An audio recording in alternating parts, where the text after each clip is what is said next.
30 किलोची वस्तू आहे आणि तुम्हाला चायनाला पाठवायची, तर इतर कुरिअरचे चार्जेस लागतात 30,000 वगैरे. तर इंडिया पोस्टचे फक्त 23,000-22,000 मध्ये जातील. जर्मनीमध्ये तर 13-14 मध्ये ते जाईल. म्हणजे काय होईल माहिती का, की जो 7-8 हजाराचा डिफरंट आहे ना, तो जर इंडिया पोस्टमध्ये जर तुम्ही केला ना, तो ॲज अ प्रॉफिटचा पण फायदा आहे आणि ॲज अ व्हेंडरचा पण फायदा आहे. अमृतपेठ या ई कॉमर्स प्लॅटफॉर्मवरून अनेकांना आपला जो माल आहे तो परदेशामध्ये पाठवायचा आहे, एक्सपोर्ट करायचा आहे. आणि परदेशात राहणाऱ्या अनेकांना सुद्धा ही भारतातल्या आपल्या लोकांचा जो काही माल असेल, जे काही प्रोडक्शन असेल ते पाहिजे असं त्यांची इच्छा असते. तर हे एक्सपोर्ट करण्यासंदर्भात भारतीय डाक कशा पद्धतीनं काम करतं? येस सर, मला सांगायला अतिशय आनंद होत आहे की भारतीय पोस्ट ऑफिसने डाक निर्यात केंद्र म्हणून नवीन पोर्टल लॉन्च केलेले गेल्या काही वर्षामध्ये, की ज्याला खूप चांगला प्रतिसाद आहे. भारतातल्या जे मध्यम उद्योजक आहेत, लघु उद्योजक आहेत, यांच्यासाठीच आपण डाक निर्यात केंद्र हे पोर्टल चालू केलेलं आहे, ज्याच्यामध्ये घरी बसून मोबाईल थ्रू प्रत्येक व्यक्ती कमीत कमी डॉक्युमेंट्समध्ये आपलं एक्सपोर्ट चालू करू शकतो. अतिशय चांगला उपक्रम आहे. तुम्हाला सांगतो की आयात निर्यात वाटलं की लोकांना असं वाटतं की खूप किचकट काम, फार कॉम्प्लिकेटेड विषय, फार कॉम्प्लिकेटेड. पण मी ज्यावेळेसपासून हे डाक निर्यात केंद्राचं काम करत आहे, आपल्या पुण्यातल्या काही कस्टमरला सपोर्ट करण्याचं काम करत आहे, त्यावेळेस मला असं वाटतं की निर्यातीसारखं एक वेळा तुम्हाला स्थानिक व्यापार करणं कठीण आहे, पण निर्यात एकदम सोपी आहे. आणि ती पोस्ट ऑफिसनं फार छान पद्धतीनं ही केलेली आहे. तो युजर फ्रेंडली डॅशबोर्ड तयार केलेला आहे. फेसलेस ट्रान्झॅक्शन आहे, कमीत कमी पैसे आहे, कुठलाही एजंट नाही, कुठलंही काही नाही. कस्टमर, पोस्ट ऑफिस आणि तुमचा व्हेंडर ह्या तिघांमध्ये तो ट्रान्झॅक्शन आहे. दुसरी महत्त्वाची गोष्ट म्हणजे आत्ता सध्या इंडिया पोस्ट हे गेल्या अनेक वर्षापासून फॉरेन पार्सल्स किंवा फॉरेन कुरिअरमध्ये काम करत आहे. पण जगातील 219 देशामध्ये आपण इंडिया पोस्टची पार्सलची सर्व्हिस आहे. 219 देशामध्ये. बरं. त्याचबरोबर इंडिया पोस्टची स्पीड पोस्टची सर्व्हिस हे 108 देशामध्ये आहे, ज्याच्यामध्ये तुम्ही 35 किलोपर्यंत 30 किलोपर्यंतचे पार्सल्स पाठवू शकताय. इंडिया पोस्ट एअर पार्सलमध्ये तुम्ही 20 किलोपर्यंतचे पार्सल्स पाठवू शकताय. पण आता हे डाक निर्यात केंद्रातून कसं पाठवायचं, तर त्यासाठी फक्त 4 डॉक्युमेंट्स गरजेचं आहे. एक तुमचं इम्पोर्ट एक्सपोर्ट लायसन्स IEC, जे जर कस्टमर टेक्नॉलॉजिकली एक्सपोर्ट असेल तर 500 रुपयामध्ये ते काढता येतं, फक्त 500 रुपयामध्ये. बरं, हे काढून देण्याकरता सुद्धा पोस्ट ऑफिस मदत करू शकतो? पोस्ट ऑफिसमध्ये त्यांना काय डॉक्युमेंट्स लागतील, कुठली वेबसाईट लागेल, ह्या सगळ्या गोष्टीसाठी आपण हेल्प करूया. त्याच्यामध्ये जर समजा त्यांना काही वेगळी यंत्रणा असेल तर अमृत त्यांना या संदर्भात निश्चितपणे मदत करू शकतो. येस सर, IEC लागेल, GST लागेल. GST तर व्यावसायिकासाठी सध्या सगळ्यासाठी कंपल्सरीच आहे. GST शिवाय IEC निघत नाही, त्याच्यामुळे अगोदर GST काढणं गरजेचं आहे. परंतु आता समजा काही जणांचे व्यवसाय जे आहेत ते GST काढण्या लेवलचे नाही आहेत, 10 लाखापेक्षा 5 लाखापेक्षाही कमी त्यांचं प्रोडक्शन आहे किंवा विक्री आहे, अशा लोकांना GST काढण्याची आवश्यकता नसते. मग त्यांनी काय करायचं? निर्यातीसाठी सर GST आवश्यक आहे, कारण की निर्यात आहे ना, जी IEC सर्टिफिकेट आहे त्याच्यासाठी बेसिक रिक्वायरमेंट आहे GSTची. म्हणजे त्यांना GST पहिले काढणं गरजेचं. ओके. GST लागेल, IEC लागेल, LUT IEC म्हणजे काय? Import export licence certificate, GST लागेल आणि त्यानंतर लागेल LUT म्हणजे लेटर ऑफ अंडरटेकन आहे, की जे GSTच्या साईडवरच मिळतं, ज्याच्यामध्ये तुम्हाला जे आत्ता एक्सपोर्टसाठी गव्हर्नमेंट हे करत आहे, प्रमोशन देत आहे, त्या संदर्भात ज्या तुम्हाला अनुदान वगैरे मिळतं ना, त्यासाठी लेटर ऑफ अंडरटेकन गरजेचं आहे. ते GSTच्या पोर्टलला मिळतं. प्रत्येक वर्षाला ते रिन्युअल करावं लागतं एप्रिल महिन्यामध्ये.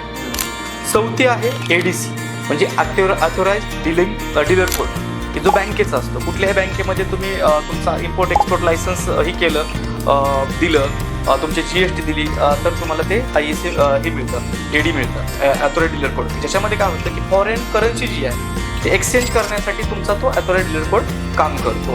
ओके. आणि ह्याच्या थ्रू तुम्ही आमच्याकडे 4 डॉक्युमेंट द्यायचे. 4 डॉक्युमेंट दिल्यानंतर आम्ही तुमचा एक्सपोर्टचा कोड जनरेट करू, DNK पोर्टलवर तुमचं लॉग इन करू, रजिस्ट्रेशन करू. ज्यावेळी तुम्हाला तुमची ऑर्डर मिळेल त्यावेळेस ऑर्डर मिळाल्यानंतर त्या पोर्टलवर इतकं सोपं आहे की तुम्ही त्या पोर्टलवर जायचं, की जे तुम्हाला आता पोर्टल सांगितलं तिथं इंटरनॅशनल्स, आपल्या APTच्या पोर्टल गेल्यानंतर इंटरनॅशनल बुकिंगमध्ये जायचं, DNK थ्रू बुकिंग करायचं. त्याच्यामध्ये तुम्हाला तुमच्या सगळ्या गोष्टीचं जे आहे वेट्स वगैरे टाकायचे आणि तुम्हाला रेट्स इंडिया पोस्ट फार कमी आहेत. म्हणजे आता बघितलं ना तर एका दिवस तुम्हाला 30 किलोची वस्तू आहे आणि तुम्हाला चायनाला पाठवायची, तर इतर कुरिअरचे चार्जेस लागतात 30,000 वगैरे. तर इंडिया पोस्टचे फक्त 23,000-22,000 मध्ये जातील. जर्मनीमध्ये तर 13-14 मध्ये ते जाईल. म्हणजे काय होईल माहिती का, की जो 7-8 हजाराचा डिफरंट आहे ना, तो जर इंडिया पोस्टमध्ये जर तुम्ही केला ना, तो ॲज अ प्रॉफिटचा पण फायदा आहे आणि ॲज अ वेंडरचा पण फायदा आहे. एवढा प्रॉफिट म्हणजे एवढं कॉस्टिंग कमी होणार आहे का? येस साधारणतः एक 40%. 20, 30, 40% कमी होतं सर इंडिया पोस्ट. आत्ता आपण दिवाळी फराळामध्ये पुण्यामध्ये कॅम्पेनिंग केलं होतं. आपले पुणे रिजनचे director postal services Shri Abhijit Bansode sir आणि आमचे पुणे सिटी वेग नितीन येवले सर यांच्या नेतृत्वाखाली आम्ही पुण्यामध्ये कॅम्पेनिंग केलं होतं दिवाळी फराळ. आपले पुण्यातले बरेचसे लोक फॉरेनला आहेत आणि त्यांना दिवाळीचा फराळ पाहिजे असतो. तर एका महिन्यामध्ये आम्ही 1.5 करोडचा बिझनेस केला Wow. फक्त फॉरेन माणसाचा. तर डाक निर्यात केंद्रामध्ये हा फायदा खूप छान आहे की छोटे छोटे जे सेगमेंट आहेत 2 किलोचे 1 किलोचा 4 किलोचा हे 4-5 डॉक्युमेंट असतील तर त्यांना ते बुक करायचं. बुक करताना त्याचे डॉक्युमेंट्स त्यांना त्या आर्टिकलवर सोबत लावायचे आणि त्यानंतर ते नियरेस्ट पोस्ट ऑफिसमध्ये जे डाक निर्यात केंद्र म्हणून पोस्ट ऑफिस जे ओळखलं जातात. आपल्या पुण्यामध्ये पर्वती आहे, पुण्यामध्ये आपल्या शिवाजीनगर आहे, गणेश खिंड पोस्ट ऑफिस आहे, मॉडेल कॉलनी पोस्ट ऑफिस आहे. म्हणजे हे सर्व पोस्ट ऑफिसमध्ये ही सेवा उपलब्ध आहे? आत्ता सध्या काही ठिकाणी मेजर ठिकाणी पोस्ट ऑफिसमध्ये आहे, पण महाराष्ट्रातल्या प्रत्येक जिल्ह्याच्या ठिकाणी हे डाक निर्यात केंद्राची सर्व्हिसेस. पण आत्ता भविष्यामध्ये हे सर्व पोस्ट ऑफिसमध्ये उपलब्ध होईल, नक्की होईल. त्याच्या दृष्टीने प्रयत्न चालू आहेत. सद्यस्थितीमध्ये अमृतच्या लक्षित गटातील युवकांसाठी जिल्हा पातळीवर ही सुविधा उपलब्ध आहे. Yes sir, yes. जिल्हा पातळी आणि काही दिवसांमध्ये ती तालुका पातळीपर्यंत उपलब्ध होणार आहे. Yes sir. आता सध्या काही ठिकाणी तालुका पातळीवर उपलब्ध आहेत. हां, मेजर जे मोठे मोठे तालुके आहेत ना तिथे उपलब्ध आहे. पण ही नक्कीच सगळ्या पोस्ट ऑफिसमध्ये भविष्यामध्ये उपलब्ध होईल. आणि त्यांना ते घेऊन जायचं. गेल्यानंतर पोस्ट ऑफिसमध्ये ते फेच केलं जाणार आणि डायरेक्ट ते फॉरेन पोस्ट ऑफिसमध्ये पाठवलं जाणार सेम डेला. ह्या पोर्टलचं सगळ्यात महत्त्वाचं वैशिष्ट्य काय असेल सर, तर हे पोर्टल आहे एकाच वेळी GST पोर्टलला लिंक आहे, फॉरेन पोस्ट ऑफिसला लिंक आहे आणि कस्टम ऑफिसला लिंक आहे. त्यामुळे ज्यावेळेस तुम्ही डाटा भरता त्यावेळेस हा डाटा 4 ठिकाणी जातो. पोस्ट ऑफिसमध्ये पण जातो, कस्टमकडे पण जातो आणि GSTकडे पण जातो. ज्यावेळेस तुमचं आर्टिकल फॉरेन पोस्टमध्ये जातं त्यावेळेस ते आर्टिकल परीक्षणासाठी कस्टम ऑफिसरकडे जातो. कस्टम ऑफिसला त्याच्यामध्ये जर योग्य वाटतं की त्याच्यामध्ये काय त्रुटी वाटतं तर तो कस्टम ऑफिस काय करतो की तुम्हाला रिप्लाय करतो डॅशबोर्डवर. डॅशबोर्डवर तुम्ही कस्टम क्वेरीमध्ये ते रिप्लाय बघायचा. त्यानं तुम्हाला इनवाईस मागितलं असेल, तुम्ही जर मेडिकल पाठवत असाल, मेडिसिन्स पाठवत असाल आणि जर कस्टम ऑफिसनं तुम्हाला अँटीडल सर्टिफिकेट मागितलं तर ते तुम्ही अपलोड केल्यानंतर तुमचा प्रवास, तुमच्या आर्टिकलचा प्रवास चालू होतो. अरे वा. म्हणजे तुम्हाला कोणाचाही फोन येणार नाही आहे की तुमचं कस्टममध्ये अडकलंय, हे करा ते करा. Faceless transaction. अरे वा. पूर्णपणे म्हणजे 2 व्यक्ती बोलतायत ते फक्त संगणकावरच बोलतायत आणि त्या व्यक्तीने जी रिक्वायरमेंट आहे ती रिक्वायरमेंट पूर्ण केल्यानंतर तुमचं पार्सल फॉरेनला जाणार. फॉरेनला गेल्यानंतर ज्यावेळेस ते जातं त्यावेळेस LEU म्हणजे लेट एक्सपोर्ट ऑर्डर जनरेट होतो आणि लिओ जनरेट झाल्यानंतर आमच्याकडं त्या सिस्टीममध्ये PBE जनरेट होतो. PBE का असतो तर ज्यावेळेस तुम्हाला फॉरेन करन्सी येते त्यावेळेस ती ज्यावेळेस फॉरेन करन्सी डॉलर ज्यावेळेस कन्वर्ट करत असतात त्यावेळेस PBE postal bill of export हे फॉर्म जनरेट होतात आणि ते तुम्ही बँकेमध्ये हे करून तुमचं फॉरेन करन्सी ट्रान्सफर करू शकता. इतकी सोपी प्रोसेस झालेली आहे. अरे वा. म्हणजे आता अमृतचं सर्व लक्षात गटातील जास्तीत जास्त युवकांनी एक्सपोर्ट करावं म्हणून आणण्याचा जास्त प्रयत्न करायला पाहिजे. Yes sir. तुमच्या सुरुवातीला कदाचित ही प्रोसेस माहीत नसल्यामुळे अडचणीचं वाटू शकते किंवा त्रासदायक वाटू शकेल, परंतु ज्यांना ही प्रोसेस सुरुवात होईल, सोपी वाटायला लागेल त्यावेळेला तर मग आपला महाराष्ट्राचा एक्सपोर्ट सुद्धा मोठ्या प्रमाणात वाढू शकेल. खूप वाढेल आणि भारत सरकारचं तेच धोरण आहे की एक्सपोर्ट वाढला पाहिजे. त्यामुळेच त्यांनी पोस्ट ऑफिससोबत आता सध्या आपल्या ॲग्रीमेंट पोस्ट ऑफिसमध्ये डाक निर्यात केंद्र चालू केलेलं आहे. आणि अमृतमध्ये जे मुलं आहेत किंवा जे उद्योजक आहेत त्यांचा जो हे आहे की बाबा भारतामध्ये एखादी वस्तू आहे आणि ती कमी किमतीमध्ये विकली जाते पण त्याच वस्तूला जपानमध्ये खूप भाव आहे, जर्मनीमध्ये खूप भाव आहे, चीनमध्ये खूप भाव आहे. एक स्वप्न असतं की माझी वस्तू परदेशात गेली पाहिजे.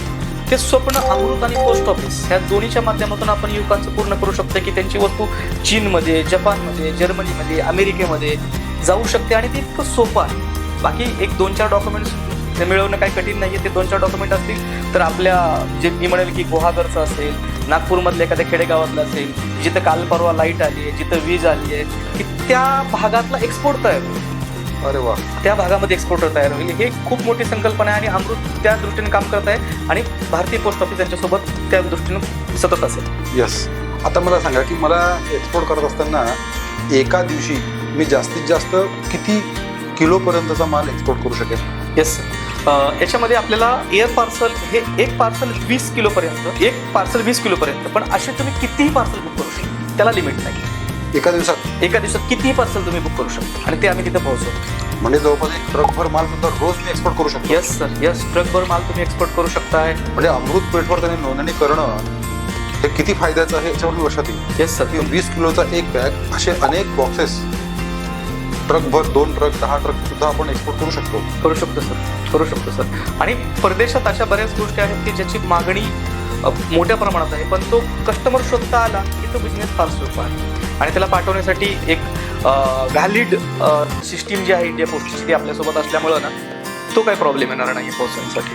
ओके, म्हणजे आता एक्सपोर्टसाठी सुद्धा आता अमृत पेठ काम करायला सुरुवात करणार. Yes sir. अमृत पेठनी आतापर्यंत एक्सपोर्टसाठी अनेक युवकांना तयार केलेलं आहे आणि अनेक युवकांना असं आहे की स्वतःचाच प्रोडक्शन एक्सपोर्ट करण्याची आवश्यकता नाही आहे. इतरांनी तयार केलेला माल सुद्धा मी घेऊन मी एक्सपोर्ट करू शकतो. Yes. हा सुद्धा माझा व्यवसाय होऊ शकतो. येस. आणि या क्षेत्रामध्ये अमृतच्या लक्ष्य गटातील युवकांनी उतरावं असं मी आवाहन करतो. ते सर, हां, तुम्ही हा मुद्दा म्हणलं की बरोबर आहे की आपले काही खेडेगावातले आहेत की ज्यांचं उत्पादन चांगलं आहे किंवा त्यांना एक्सपोर्ट करायला जमत नाही आहे किंवा त्या भानगडीत त्यांना पडायचं नाही आहे, तर अमृतमधला एखादा उद्योजक त्या लोकांचा जो माल आहे तो गोळा करून स्वतः एक्सपोर्ट करू शकतो. करेक्ट. ही खूप चांगली संकल्पना आहे आणि एकतर जे व्यक्ती माल तयार करतील त्याच्या मालाला भाव मिळेल आणि जो व्यक्ती एक्सपोर्ट करतोय त्याच्या मालाला पण भाव मिळेल. बरोबर. आणि परदेशात पण ती वस्तू आहे ती एकदम स्वस्तमध्ये लोकांना मिळेल. येस, विन विन सिच्युएशन आहे. Yes yes.